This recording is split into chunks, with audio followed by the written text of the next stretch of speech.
सिद्धू मूसेवाला हत्याकांड से जुड़ी हुई फॉरेंसिक रिपोर्ट में पता चला है कि मूसेवाला की हत्या के लिए AK-47 का इस्तेमाल किया गया था। न्यूज 18 के चमन पलानिया की खबर है कि हत्या के लिए AK-47 और 9mm की पिस्तौल से फायरिंग की गई थी, जबकि इससे पहले खबर थी कि मूसेवाला की हत्या के लिए NK-94 राइफल का इस्तेमाल किया गया था। फॉरेंसिक रिपोर्ट से जानकारी सामने आई है, मूसेवाला की गाड़ी पर 40 से 45 बार फायरिंग की गई थी। दीवारों पर भी फायरिंग के निशान पाए गए थे और सिद्धू मूसेवाला को 7 गोलियां लगी थी। लेकिन अब जो जानकारियां सामने आ रही हैं वो ये कि न्यूज 18 के चमन पलानिया खबर दे रहे हैं। बहुत बड़ी जानकारी है इस वक्त। जानकारी ये कि फॉरेंसिक रिपोर्ट के जरिए ये बात सामने आ रही है कि मूसेवाला की हत्या के लिए AK-47 इस्तेमाल किया गया था। और न्यूज 18 के चमन पलानिया की खबर ये भी बताती है कि हत्या के लिए AK-47 के साथ 9mm की पिस्तौल से फायरिंग हुई थी, जबकि इससे पहले खबर ये थी कि मूसेवाला की हत्या के लिए NK-94 राइफल का इस्तेमाल किया गया था। फॉरेंसिक रिपोर्ट से ये जानकारियां सामने आई है कि मूसेवाला की गाड़ी पर 40 से 45 फायरिंग की गई थी। सिंगर सिद्धू मूसेवाला की हत्या के मामले में बहुत सारी बातें साफ हो चुकी हैं, लेकिन अभी बहुत सारी बातें साफ होनी बाकी भी हैं। और इस वारदात में किन हथियारों का इस्तेमाल हुआ, किस हथियार से मूसेवाला को गोली मारी गई, कितने हथियारों का इस्तेमाल हुआ, ऐसी तमाम सवालों के जवाब पुलिस तलाश रही है। अब इन्हीं सवालों से जुड़ी फॉरेंसिक रिपोर्ट में बेहद चौंकाने वाली बातों का दावा किया गया है।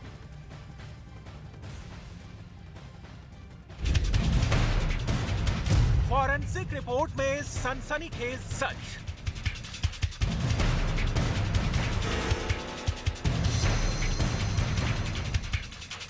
मूसेवाला की हत्या से जुड़े नए सबूत।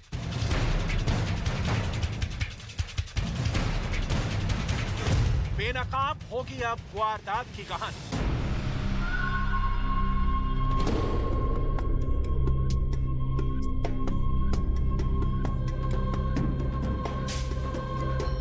सिद्धू मूसेवाला की हत्या के बाद से रोजाना चौंकाने वाली खबरें सामने आ रही हैं।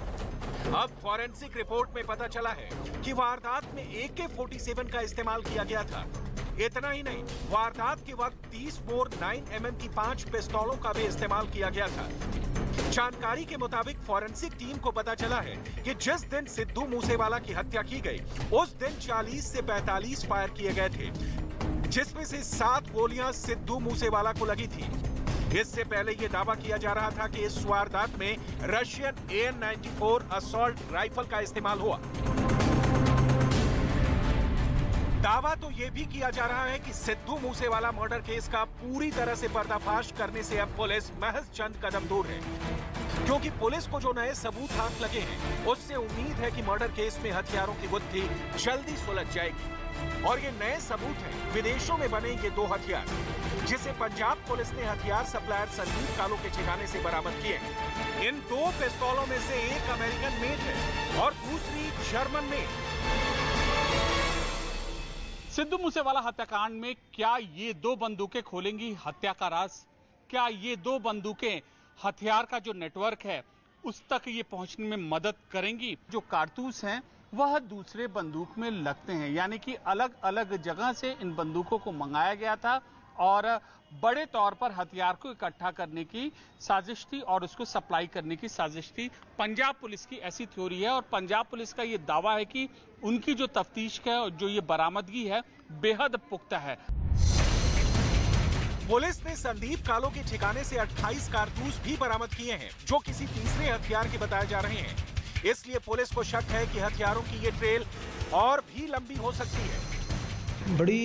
जब इसका हमने उसकी हवेली में सर्च की तो वहाँ हमें 2 वेपन और कुछ राउंड्स बरामद हुए। और जो ये वेपन है, एक कोल्ट है और एक जो लूगर है। पुलिस का दावा है कि यह हथियार संदीप कालो को गैंगस्टर जग्गू भगवानपुरिया ने दिए थे, जिसे मूसेवाला हत्याकांड के बाद संदीप ने अपने घर के पास गड्ढे में छुपा कर रखा था। इतना ही नहीं, हथियारों की इस ट्रेल की जांच में पता चला है कि जग्गू भगवानपुरिया और संदीप कालो के बीच रंजीत नाम का एक शख्स भी था, जिसके जरिए गैंगस्टर जग्गू भगवानपुरिया ने यह हथियार संदीप कालो तक पहुंचाए थे। लेकिन रंजीत फिलहाल फरार है। किसी को नहीं मालूम कि वो फिलहाल कहां है। इसका एक और साथी रंजीत है जो अभी रह गया है, बट इसमें ये क्लियर होता है कि इसके जग्गू भगवानपुरिया से तो लिंक है ही है, बट हमें इसका फ़ोन भी मिला है, सो उससे भी देखते हैं हम।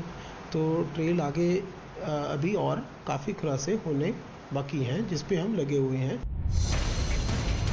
उधर पुलिस के मुताबिक 19 मई को जो हथियार शूटरों के पास पहुंचे थे, उसमें संदीप कालो की बड़ी भूमिका थी। इसलिए संदीप को इस बात की भी जानकारी जरूर होगी कि मर्डर के प्लान में कौन सा शूटर किस हथियार का इस्तेमाल करेगा।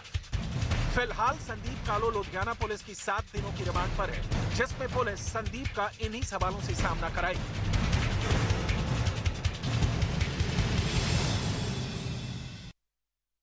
और अब देखते हैं सिद्धू मूसेवाला हत्याकांड से जुड़ी हुई 10 बड़ी खबरें। सिद्धू मूसेवाला हत्याकांड में फॉरेंसिक रिपोर्ट से बड़ी जानकारी सामने आई। मूसेवाला की हत्या के लिए AK-47 का इस्तेमाल किया गया था। मूसेवाला की हत्या के लिए AK-47 और 9mm के पिस्तौल से फायरिंग की गई थी, जबकि इससे पहले खबर थी कि मूसेवाला की हत्या के लिए NK-94 राइफल का इस्तेमाल किया गया था। पंजाब के एडवोकेट जनरल पर हमला। मूसेवाला केस में सुनवाई के लिए गए थे सुप्रीम कोर्ट, लौटते वक्त पानीपत के पास पत्थर से हुआ हमला। पंजाब पुलिस ने हथियार सप्लायर संदीप कालो के ठिकानों से 2 पिस्तौल बरामद किए। इन 2 पिस्तौलों में से एक अमेरिकन मेड है और दूसरी जर्मन मेड। पुलिस ने संदीप कालो के ठिकाने से 28 कारतूस भी बरामद किए, जो किसी तीसरे हथियार के बताए जा रहे हैं। इसीलिए पुलिस को शक है कि हथियारों की ये ट्रेल और भी ज्यादा लंबी हो सकती है। पुलिस का दावा है कि ये हथियार संदीप कालो को गैंगस्टर जग्गू भगवानपुरिया ने दिए थे, जिसे मूसेवाला हत्याकांड के बाद संदीप ने अपने घर के पास गड्ढे में छुपा रखा था। दिल्ली पुलिस ने लॉरेंस बिश्नोई गैंग के एक और कुख्यात गैंगस्टर पवन उर्फ मट्टू को गिरफ्तार किया। विक्रम बराड़ के कहने पर गैंगस्टर पवन दिल्ली आया था। इसका मकसद कुख्यात गैंगस्टर जितेंद्र उर्फ गोगी की हत्या का बदला लेना था।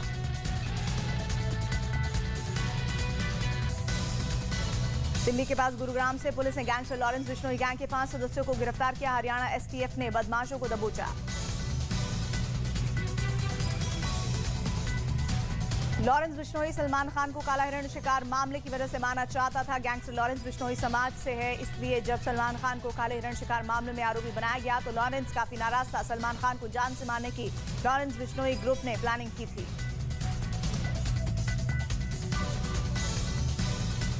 लॉरेंस ने पुलिस को बताया कि संपत को सलमान को मारने के लिए मुंबई ले जाया गया था और वो मुंबई में अपने घर के आसपास था और बांद्रा में रेकी भी की थी।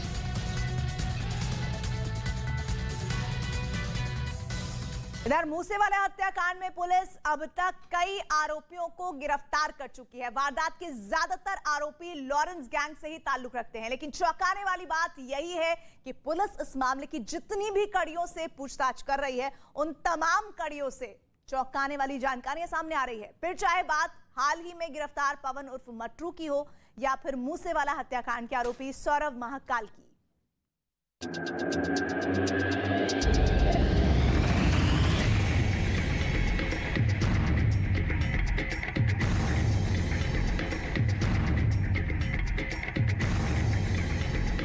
जब से सिंगर मूसेवाला की हत्या हुई है, तब से पुलिस इस मामले की एक एक परत को खंगालने में लगी हुई है।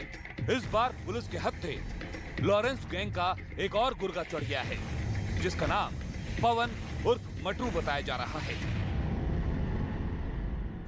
दिल्ली पुलिस स्पेशल सेल की काउंटर इंटेलिजेंस यूनिट ने लॉरेंस बिश्नोई गैंग के 2 खासम खास, दुबई में बैठे विक्रम बराड़ और मलेशिया में बैठे बब्बू मान के एक खास गैंगस्टर पवन उर्फ मट्टू को दिल्ली से गिरफ्तार किया है। Delhi police special cell counter intelligence unit ने पवन उर्फ मट्टू को ISBT इलाके से गिरफ्तार किया है। पुलिस को इसके पास से एक पिस्तौल भी बरामद हुई है। स्पेशल सेल के मुताबिक पवन उर्फ मट्टू दुबई में बैठे लॉरेंस गैंग से ताल्लुक रखने वाले विक्रम बराड़ के कहने पर दिल्ली आया था, जिसका मकसद कुख्यात गैंगस्टर जितेंद्र गोगी की हत्या का बदला लेना था।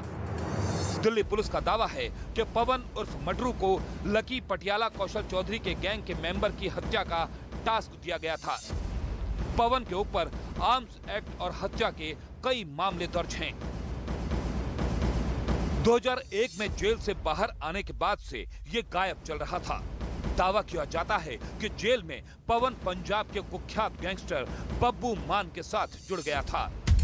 बब्बू मान पंजाब के जलंधर का रहने वाला है। कुछ साल पहले ही बब्बू मान मलेशिया भाग गया, जहां से ये लॉरेंस गैंग को ऑपरेट कर रहा है।